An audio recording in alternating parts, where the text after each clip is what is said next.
오늘 이 발표된 10시에 발표된 조사 개요부터 말씀 좀 해주십시오. 예. 한국갤럽 조사입니다. 네. 갤럽 조사는 막 흔들리고 있죠. 네. 예. 이거 직접 김봉신 이사가 손수 손으로 수작업으로 수작업으로 하는 거죠. 근데 이제 한국갤럽이 발표한 거라 네. 저는 이제 데일리 오피니언 568호 12월 첫 주입니다. 8일 공개가 됐고요. 조사 시기는 12월 5일에서 7일까지 3일 동안이고요. 한국갤럽 자체 조사입니다. 네. 조사 의뢰처가 없습니다. 더 자세한 사항은 한국갤럽 홈페이지 및 중앙선거여론조사심의위원회 홈페이지를 참조해 주시면 되겠습니다. 자, 그러면 윤석열 대통령의 직무수행 평가 이거부터 살펴볼 텐데요. 어떻게 나왔습니까? 직무수행 평가 긍정률은 지난주와 동일한 32%, 부정률도 거의 횡보입니다. 네. 60%였다가 59%로 1% 포인트 하락했는데요. 둘 다 횡보라고 보시면 되겠습니다. 횡보다. 그러니까 쭉 11월 둘째 주부터 본다면 좀 내려오고 있는 흐름, 그러니까 우하향하고 있는 흐름, 긍정평가에서는 긍정평가요. 긍정률 보고 있는 것이고, 부정률은 60% 가까이 계속 이제 가고 있는 것 같아요. 그러니까 변화는 없다. 지난주에 비교해 볼 때 12월 첫째 주는. 자, 그러면 그 이유를 한번 보면서 하나 분석을 해보죠. 긍정하시는 분들 316명에게 이제 문의를 했을 때, 설문을 했을 때 외교가 11% 포인트 하락해서 31입니다. 42였다가 31이 된 건데요. 외교가 이렇게 또 큰 폭으로 또 하락했습니다. 아무래도 부산 엑스포 유치와 관련된 실패, 외교가 많이 빠졌다. 건데요. 재미있게도 밑에를 보시면은 부산 엑스포 유치 노력을 했기 때문에 긍정하겠다가 1%. 지지층에서는 뭐 그런 것도 있고. 놀랍죠. 긍정. 이유 중에 엑스포 유치 노력을 했다. 아니, 윤 대통령도 내가 부족했다라고까지 했는데, 대국민 담화를 했는데 노력했다라는 긍정평가 이유가 있다. 굉장히 이제 충성심이 강한 그런 유권자분, 그렇게 볼 수 있겠네요. 그렇게 볼 수 있고, 여기 부산 엑스포 유치 실패로 부정평가하시는 분들 중에 3%입니다. 훨씬 많죠. 이거는 591명 가운데 3%니까 훨씬 많은 거고요. 훨씬 많죠. 이거는 이제 316명 중에 1%로 나왔습니다. 그렇죠. 숫자로 따지면은 결국 이제 부산 엑스포와 관련된 것은 실패로 인해서 하방 압력을 지금 받고 있는 것은 맞다. 그러나 이제 이게 어느 수준까지 더 가느냐, 이거는 좀 봐야겠죠. 그래요. 이렇게 나오고 있고, 경제 민생이 3% 포인트 많아져서 6%인데요. 그래도 한 자릿수입니다. 그래요. 이렇게 경제 민생으로 이렇게 딱 이야기하는 거는 아무래도 뭐 민생 행보를 조금 하고 있는 것들이 눈에 띄었을 수도 있겠고요. 그런데 이렇게 보시면은 이렇게 나는 긍정평가하는 이유를 잘 모르겠다. 응답을 나는 할 수 없다. 이런 분들도 긍정평가하시는 분들 중에 22%입니다. 부정평가하시는 분들 중에 그러면 모르겠다라고 하는 비율은 어느 정도냐? 9%입니다. 부정평가하시는 분들은 이유가 있는 거죠. 그렇네요. 부정평가한다라고 응답한 분들 이유를 많이 다 대답을 하고 계세요. 보면은 참 다양한 이유들이 있는데, 다양한 이유가 계속 나오고 여기도 부정평가 이유 제일 먼저는 경제 민생 물가가 이제 올라와 있습니다. 맞습니다. 경제 민생 물가가 여전히 두 자릿수이면서 가장 높은 비율로 보시면 19%니까 거의 뭐 다섯 명 중에 한 명 정도 꼴로 부정평가하시는 이유가 경제 민생 물가입니다. 경제 민생 물가 올라와 있다. 그다음에 외교 있고, 전반적으로 잘못한다가 많이 늘어났어요. 전반적으로 잘못한다. 이게 이제 일종의 약간 전반적으로 잘못한다가 잘하는 이유를 찾기 어렵다, 다 잘못한다라는 평가이기도 하고, 되게 이제 태도 자체가 사실 그 실적은 없어도 성적은 좀 낮아도 열심히 노력하고 태도가 좋으면 그런 학생들은 또 그 나름대로 칭찬을 또 받는 그런 게 있는데, 지금 윤석열 대통령은 전반적으로 잘못하고 점수도 안 나오는데 태도도 안 좋더라, 이런 걸로도 이해가 될 것 같습니다. 전반적으로 못한다. 담겨 있는 뜻이 그렇다는 것이고요. 보면은 뭐 그동안 우리가 봐왔던 겁니다. 꾸준히 나오던 거 계속 나오고 있습니다. 소통이라든지 태도가 독단적이고 일방적이다. 인사 문제를 잘 못하고 있다. 여기 보시면은 통합 협치 부족, 검찰 권력 과도가 꾸준히 나왔었고요. 이번에 이제 김홍일 국민권익위원장이 새 방통위원장에 지명이 되면서 아마 이 얘기는 또 더 나올 것 같아요. 인사 문제가 이게 꾸준히 나오고 있다라는 것도 한번 봐야 될 것 같고요. 밑에 보시면은 다양한 이유들이 있습니다. 김건희 여사 행보가 또 등장했습니다. 1%. 이건 아무래도 이 명품백 의혹, 네, 이게 이제 보도가 되면서 그렇죠. 사람들이 관심을 갖고 있다. 예, 그러니까 이게 1%라도 이제 나와서 잡히는 거는 사람들이 관심이 있다는 거죠. 맞습니다. 이거는 이제 자유응답식이고, 네. 그래서 오픈문항이라 뭡니까 이제 무엇에 대해서 묻는 게 아니고 이거에 대해서 생각하시고 계신 거 뭡니까라고 묻는 거기 때문에 네. 이거는 이제 상기도라고 하는데요. 상기하는 머릿속에서 팍 떠오르는 거. 그게 이제 김건희 여사 행보와 관련해서 나는 대통령을 긍정평가하지 않고 부정평가한다. 네. 이런 내용이고요. 꾸준히 나오는 게 이제 후쿠시마 오염수, 일본 관계 이런 것들은 또 꾸준히 나오고 있습니다. 계속 대답을 하고 있다. 예, 예. 그러니까 이 확연하게 그러니까 주관을 가지고 나는 진짜 부정평가하는 이유가 이렇습니다라는 응답자가 예, 예. 다 있다는 거니까요. 예, 예. 이 긍정평가 응답자와는 다르게 모름 뭐 이런 대답이 별로 없고 이것 때문에 부정평가합니다. 잘 못하는 것 같습니다. 이런 목소리가 많이 잡히고 있다. 예. 그러면 이게 사실은 안 좋은 거죠. 어떤 이유가 있어서 그렇죠. 지지를 한다, 뭐 지지 안 한다. 그러니까 지지 안 한다는 이유가 이렇게 많다는 것은 정말 이 정권이 잘못하고 있는 게 이렇게 많다. 이렇게도 볼 수가 있기 때문에 예. 윤석열 정부 입장에서는 대통령실 입장에서는 이 부정평가는 이유를 좀 보면서 대책을 마련을 하는 게 필요하다. 필요하죠. 총선 앞두고. 예. 가장 중요한 건 역시 경제 민생 물가인데요. 네. 경제 민생 물가에서 이거는 참 대통령실도 이게 이제 뭐 손바닥 뒤집듯이 이거를 해결하기는 쉽지 않겠죠. 네. 아무래도 뭐 에너지 가격도 꾸준히 올라왔고 지금 또 연말이라서 민생 문제가 잡기는 쉽지 않은데 쉽지 않죠. 이러다가 또 뭡니까 가스비 없어서 가스 네. 못 틀다가 참 불행한 일이 발생할 수도 있는 그런 어려운 시기가 됐습니다. 네. 겨울이라. 그런데 이걸 어떻게 할 것이냐. 그걸 좀 봐야 된다. 봐야 되는데 겨울이 오니까. 예. 이게 총선까지 네. 경제 문제는 이게 안 풀릴 것 같아요. 그래요? 지금 풀릴 수도 있죠. 풀릴 수도 있죠. 반도체 수출 잘 되고 막 이래서. 왜 이렇게 또 부정적으로 보고 계십니까? 전쟁이 두 군데나 나고 있어가지고 외국 우리가 이제 외국 그 의존도가 있지 않습니까? 네. 뭐 수출 의존도 그런 것들도 잘 지금 풀리고 있지는 못해서 이게 벌써 하반기에 뭐 좋아진다라고 이미 뭡니까 추경호 경제부총리 얘기를 했다가 네. 뭐 사실은 그게 전혀 등장 뭐 현실로 나타나고 있는 것은 없다. 그렇게 보면 내년도에 이제 뭡니까 이제 지갑을 열어야 되는 네. 유리 지갑을 또 탈탈 털어야 되는 연말정산 시기가 돌아오죠. 그게 총선 직전입니다. 네. 그러면 직장인들은 열받죠. 예. 자, 그리고 여기다가 이제 중국이 요소 수출을 막고 있고 맞습니다. 더해서 화학 비료의 원료인 인산 암모늄까지 수출 통제 중인 걸로 확인이 됐어요. 이것도 우리가 2년 전에 기억을 합니다. 요소수 대란 난리 났었죠. 그렇죠. 그것처럼 흘러가는 게 아니냐. 이게 좀 불안감이 또 있어요. 그렇죠. 중국이 뭐 한국 죽어봐라 이러고 하는 것은 아닌 것 같고 보니까 식량 문제 때문인 것 같은데 거기도 이제 부족하다고 하더라고요. 중국 내부에서도. 그러다 보니까 우리도 뭐 이거 써야 되는데 어떻게 네. 수출을 하느냐 뭐 이럴 텐데요. 그 와중에 뭐 수입선을 좀 다변화하겠다라고 하는 정부 측의 노력이 얼마나 좀 효과가 있을지 한번 봐야 될 것 같고요. 네. 예, 그래서 외교도 역시 잘못하고 있다. 13%가 나오고 있습니다. 그러니까 이 중국과의 관계가 좋지 않은 게 영향을 미쳤을 것이다. 이거 국민들이 그러니까 부정평가하는 분들 중에는 그런 생각을 많이 하고 있다. 이렇게도 볼 수 있겠네요. 맞습니다. 미국, 일본 중심의 네. 뭐 미국이나 일본의 동북아 전략에 그대로 이제 따라가는 그런 어떤 외교 행보가 사실 이번에 대참사로 부산 엑스포 유치 실패라는 대참사로 드러났는데 도대체 정말 좀 그러네요. 국민분들 많은 분들이 지금 마음이 아플 텐데 뭐 따끔하게 우리 스스로 반성을 해야 될 거는 정부가 전라북도 탓하면서 뭡니까 새만금 잼버리 잼버리에서 이제 망가졌을 때 그 근본적인 어떤 뭐가 있었어야 됐어요. 정말로.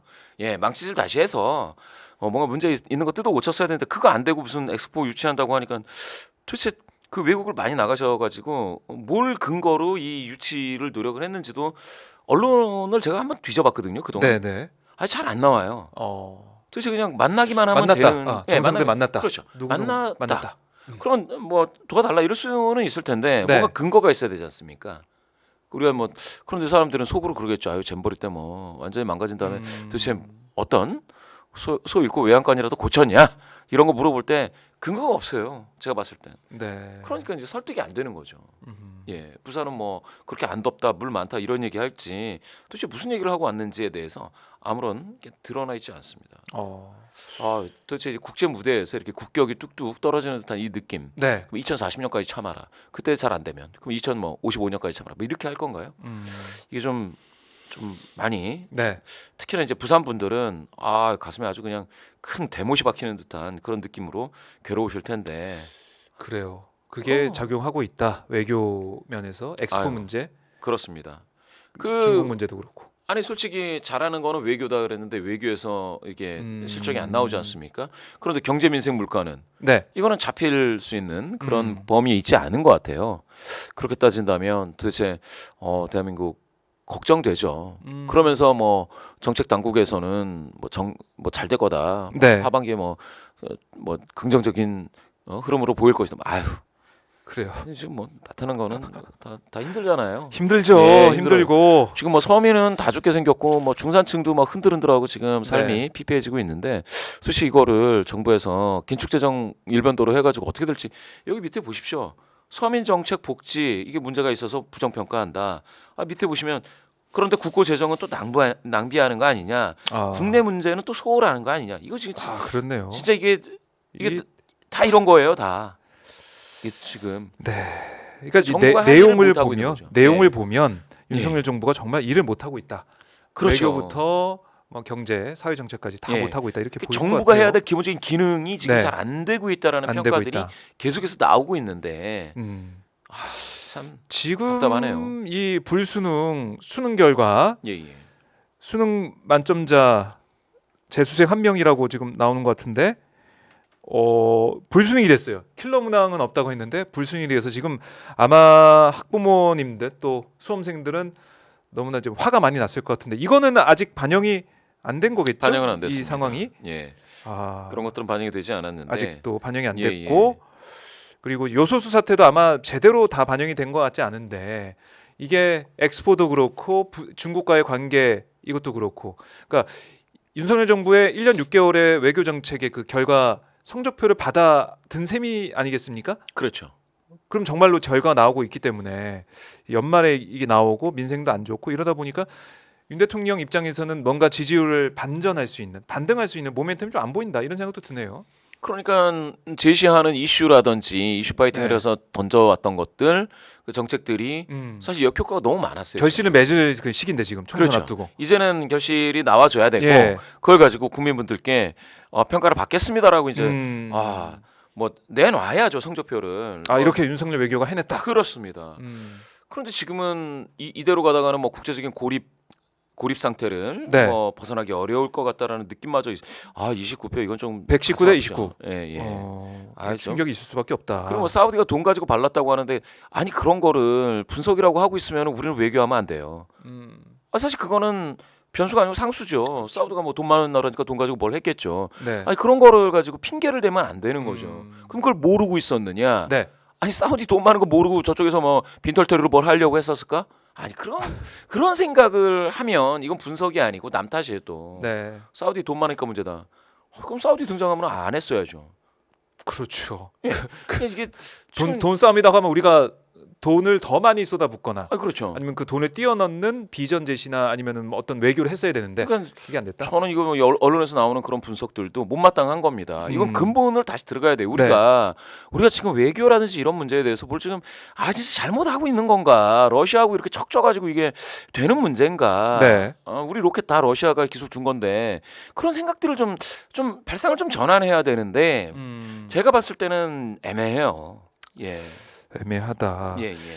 그러다 보니까 지금 뭐 민심이 안 좋다. 특히 부산 민심, PK 민심이 안 좋다. 부울경이 안 좋다. 이런 판단을 대통령실이나 여당에서 할 수 있을 것 같아요. 하고 있을 것 같아요. 그래서 간 거 아니겠습니까? 그렇죠. 시장에? 아니 사실은 가덕도 그 신공항 있지 않습니까? 그것도 엑스포 요거 한다고 해가지고 뭐 이것저것 절차 다 무시하고 그냥 어떻게 해보겠다라고 한 거잖아요. 그 환경운동 하시는 분들이 다 반대도 했습니다. 그런데 그거를 국민 여론 수렴을 안 하고 막 밀어붙였는데요. 아니 유치 실패했어. 그러면 어쩌려고 지금 이러냐는 거죠. 그래서 계속 하겠다. 부산 발전을 위해서 노력하겠다. 이런 생각을 가지고 재계 총수들과 함께 부산 재래시장 가 전통시장 가가지고 떡볶이 먹지 않았습니까? 아니 우리 경제인들이 나서는 거는 좋긴 한데 그렇게 병풍처럼 뒤에 계셔가지고 잘 될 것 같으면 부산 엑스포 몇 번은 유치했죠. 아 그렇죠. 외국 나갈 때 다 옆에 계셨지 않습니까? 함께 많이 했었죠. 예. 그래요. 그러다 보니까 이 떡볶이 시식하고 먹방하고 이런 것들로 민심을 좀 잠재울 수 있을 것이냐 어떻게 예상하십니까? 못한다라고 보고요. 한다. 아니 뭐 계속 개발하고 부산 발전에 노력하겠다 이렇게 또 예. 대통령이 말을 했잖아요. 가서. 그렇죠. 아니 지금 그러니까 자꾸 후쿠시마 때도 뭐 횟집 가서 드시고 뭐 어디서 어떤 분은 또 물 떠드시고 뭐 이런 것들이 수조물. 너무 옛날 시기예요. 물론 가서 안 하는 것보단 나은데 네. 그렇게 됐을 때에 무슨 캠페인을 하겠다, 뭐 소비 진작을 위해서 무슨 어떤 캠페인을 하겠다고 해야 되는데 그냥 선거 앞두고 정치인들이 가서 뭐 시장 가서 거기 계신 분들 지금 뭐 찬바람 엄청 불고 있는데 잠깐 들려가지고 그거 먹고 그 제 영상을 보니까 그 윤석열 그 외침이 있더라고요. 네. 근데 제가 이 느낌이 약간 전체적인 어떤 이렇게 외침이 있지 않습니까? 네. 시장 상인들이 다 거대한 외침으로 들리는 게 아니고 일부가 몇 명만 이렇게 외침이 있어서 차라리 저런 외침을 하지 않는 게 낫겠다. 저 완전히 그 뭐 일부만 너무 이제 뭐 윤석열을 그 연호하는 그 목소리가 그렇게 약간 뭐 처절하게 들린다고 해야 될까요? 네. 윤석열 그게 몇 명 안 되는 느낌이에요.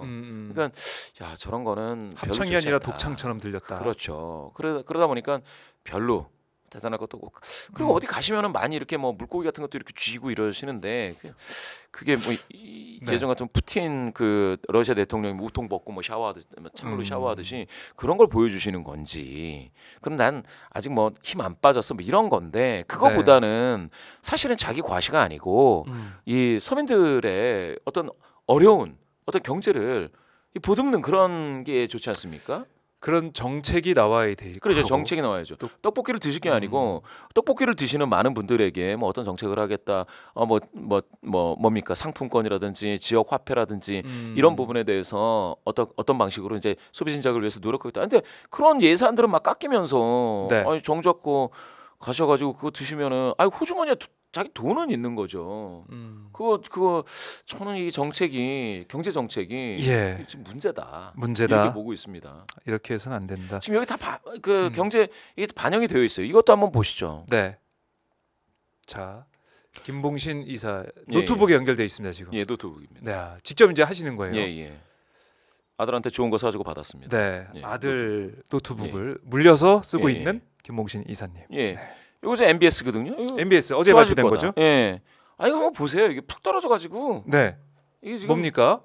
정신이 없어요. 이게 지금 2022년 6월 이후에 12월 그리고 올해 6월, 올해 12월에 좋아질 것 같으냐? 경제가 좋아질 것 같으냐? 16 나왔습니다. 10%대요. 그 전 정부 때 20%대, 30%대 보이는 거 보고 계실 텐데요. 지금 이걸 좀 키우자면 이겁니다. 좋아질 것 같으냐? 좋아질 확 낮아진 거예요. 자, 이거 완전히 비교가 되네요. 이게 이렇게 쭉 떨어져가지고 쭉 나가고 있거든요. 네. 아니 이게 경제 문제가 이러고 있는데, 아 진짜 좀 뭐 대책이 있어야지.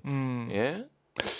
어제 보니까 MBS 조사는 윤석열 대통령 지지율이 하락을 했습니다. 하락을 해서 뭐 갤럽 조사도 하락하는 게 아니냐, 뭐 이런 예측도 나오기도 했었는데, 자 이거 한번 보고 온 김에 보고 가죠. 온 김에. 어떻게 나왔습니까? 하락이에요. 긍정 하락. 35에서 32로 이 정도면은 생각보다 그러니까 3% 포인트 차이니까 물론 오차 범위안에 있는 거죠. 횡보인데. 요거는 이제 전 고점이 이제 37. 그래서 따지면은 지금 5% 포인트가 이제 빠진 건데. 이것도 그러면 이것도 횡보죠. 오차 범위 이내니까. 그런데 8월 달 그러니까 여름 직후 가을로 접어들면서는 38도 있었어요. 그렇게 따지면 6% 포인트 지금까지 빠진 거예요. 그러면은 중간에 무엇이 있었냐를 생각해 볼 필요가 있죠. 강서 보선도 있었고, 그렇습니다. 그리고 부산 엑스포 유치 실패도 있었고, 그 과정에서 대통령 인기는 점점 하락하고 부정률은 이제 60%를 다시 찍었고, 이 와중에 그러면은 이대로 겨울을 보내고 총선을 간다. 뭐 대통령이 그렇다 치고 그러면은 국민의힘에 계시는 그 정치인 분들은 그러면 격전지에 출마하실 거냐? 그런데 또 누구는 험지 출마해라. 네. 아니, 험지가 거의 그냥 은퇴길이죠. 험지가 아니고 낭떠러지 험지가 아닌 그런 상황이 지금 되고 있는데 그러면은 제가 봤을 때는 이 상황이면 예 대통령 지도에 의존하는 선거 캠페인을 가지고 네. 여당이 분열할 수도 있다. 아하. 그 뻔히 보이지 않습니까? 특히 지금 사실은 국민의힘의 구성 자체가 영남권 의원들이 대다수니까요. 예. 그러니까 비례 빼고 지역구에만 보면은 89석인가요? 그러니까 80여 석 중에 50여 석이 지금 영남권 의원이기 그렇죠. 때문에 목소리는 제일 크게 나오고 있죠. 크게 나오고 그렇죠. 있는데 과연 이게 내년 총선에 어떻게 작용할 것이냐. 그렇죠. 또 수도권이나 포기냐. 예. 이런 얘기가 나올 수 있으니까. 험지가 아니고 그냥 낭떠러지죠. 예.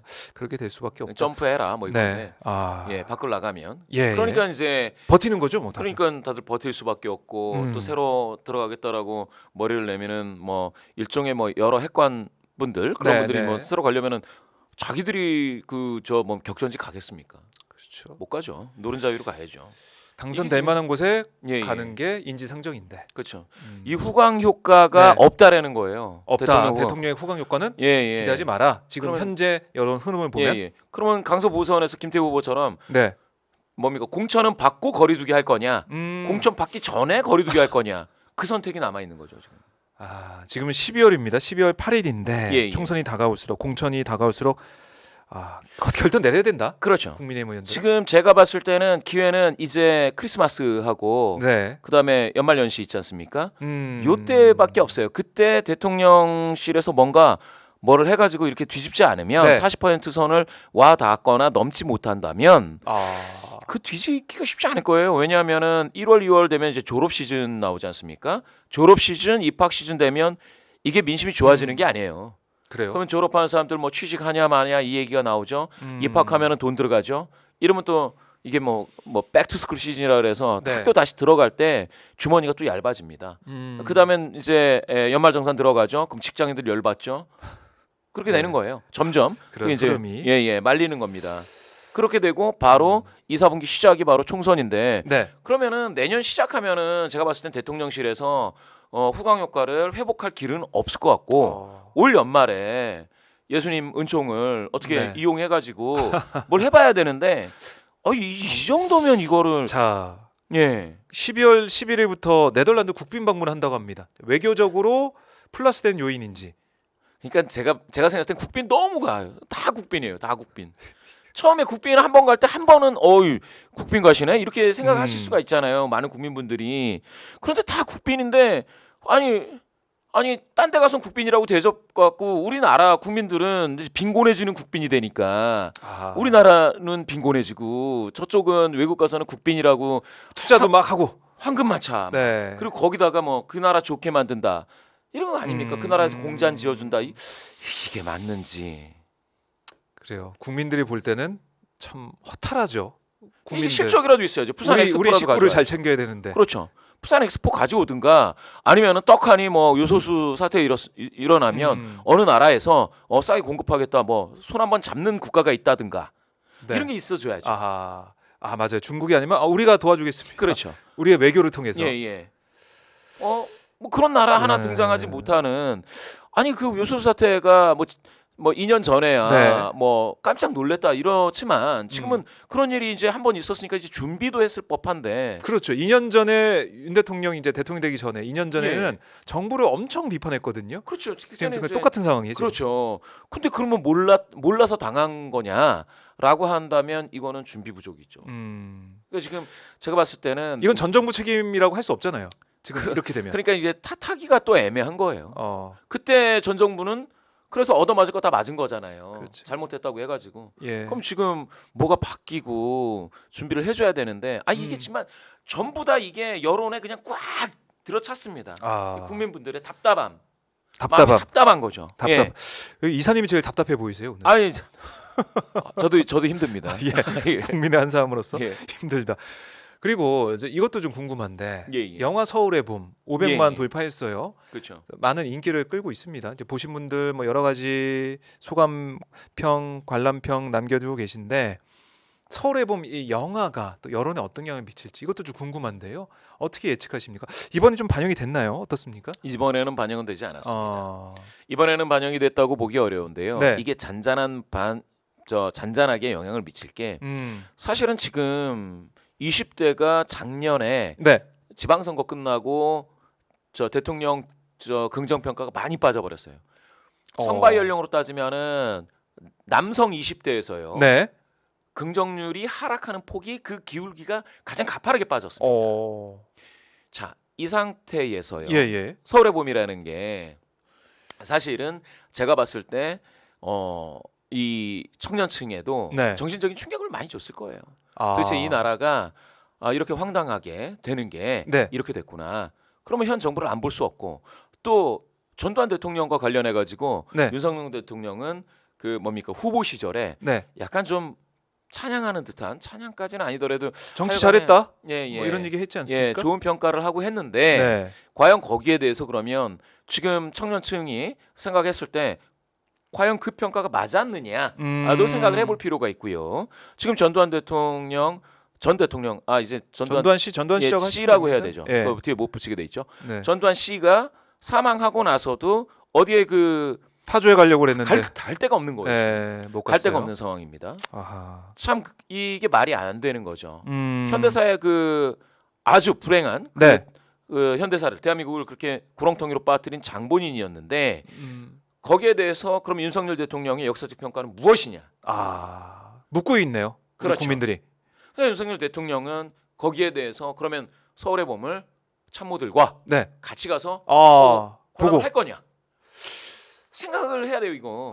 이거 중요한 포인트일 수 그럼요. 있겠네요. 국민들은 지금 마음이 또 답답해요. 이거 네. 보면서 우리나라 정치가 저때 저렇게 한번 그냥 확 꼬꾸라졌구나 라는 게 그런 게 뻔히 보이는데 또 청년들은 교과서에서만 보던 거를 그냥 이제는 바로 생생하게 볼 수가 그렇죠. 있는데 이랬구나. 예, 그랬구나. 이건 진짜 말이 안 되지 않습니까? 어떤 국가 권력을 찬탈하는 네. 일부 세력들 그럼요. 그런 것들이 그러면 지금 오버랩되고 거기 평가를 그럼 그걸 평가하는 네. 윤석열 대통령을 다시 평가할 수밖에 없는. 네. 그러면 당당하게 가서 보시라. 참모들과 참모들이 할 수 보고 있느냐? 그리고 이제 멘트가 나와야겠죠. 예. 우리나라 민주주의가 유린됐던 역사 다시는 반복되면 안 된다. 뭐 이런 식으로 얘기하든지. 할 수가 있겠느냐? 있겠느냐? 예, 좀 있겠느냐? 못할 것 같은데 어떻게 보세요? 그러니까 저는 국민의힘의 김종인, 네. 이준석의 그 서진 정책이 윤석열 대통령 후보 시기에 다 거의 폐기되는 지경까지 갔지 않습니까? 그러니까 이 윤 대통령도 광주에 갔었잖아요. 후보 예, 시절도 갔었죠. 갔었어요. 근데 광주 노래도 이 부르고. 민주화 운동 예. 그런 참상이 벌어진 거 그 앞에가 12.12 아닙니까? 그렇죠. 그 원인이죠. 원인이죠. 예.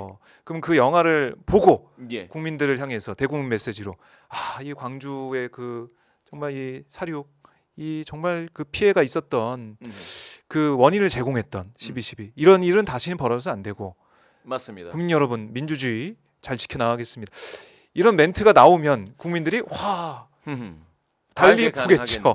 예. 저는 불가능할 것 같습니다. 그러게요. 네. 이게 제가 봤을 땐 그렇게 됐을 땐 청년들이 다시 돌아오지 않아요.